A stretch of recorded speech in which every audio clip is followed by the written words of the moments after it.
Nyeh. From South Africa's Sowetan to Nigeria's The Punch and America's The Times. All newspapers. News headlines are slowly but surely sounding like tweets manufactured in China's sweatshops, right next to Nike sneakers.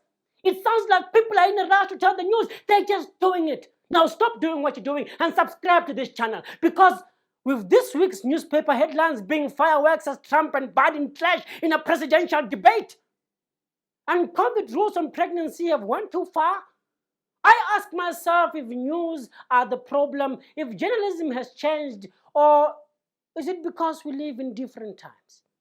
But when I saw this week's Sowetan newspaper headline stating, "First man cured of HIV dies of cancer," I was like, yes!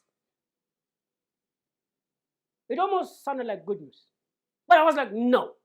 This sounds wrong. This sounds like the man who survived death at the hands of his wife Maria has been killed by his new wife Betty. Talk about Betty Butter Beta, Peter Butter, and Peter Butter was too bitter. I don't know. Should have just lived with one of those two. I won't lie. I was entertained by the headline. It was like reading a random tweet on Twitter from someone who was like, "Can men send girls money without any strings attached?" Girl, who's your mother? Who's your pastor? Who's your God? And does he know that you're asking stupid questions on Twitter? Even God has expectations after answering your prayers. And you want no strings attached from somewhere, from down the street who gave you 50 bucks. Even your government expects a vote of confidence for helping you. How stupid must Samuel be? Don't be naive. That's like walking into a debate with Donald Trump and expecting him to debate. Don't make me tired, please. The American President Donald Trump and Democratic presidential nominee candidate Joe Biden had a debate. Something like an Instagram, the Instagram versus for musicians, but for president.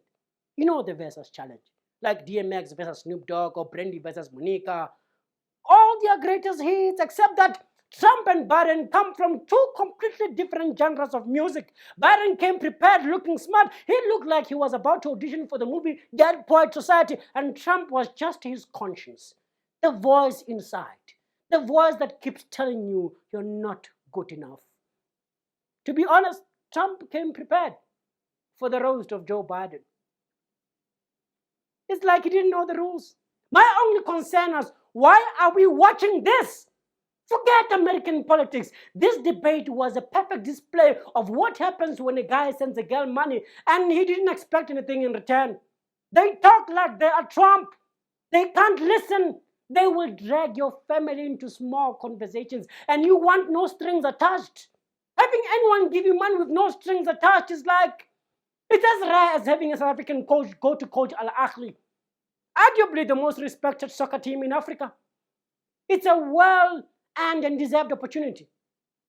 If you don't know what I'm talking about, Peter Musiman, the crybaby, the coach, is leaving Mamelodi Sundowns for Al Ahly FC. And we congratulate Al Ahly. We are happy for Peter. And I'm sure Kaizer Chiefs is equally relieved. But should we be worried about Sundowns? Rinwe, leave a comment, subscribe, and share. Share. Hey, share.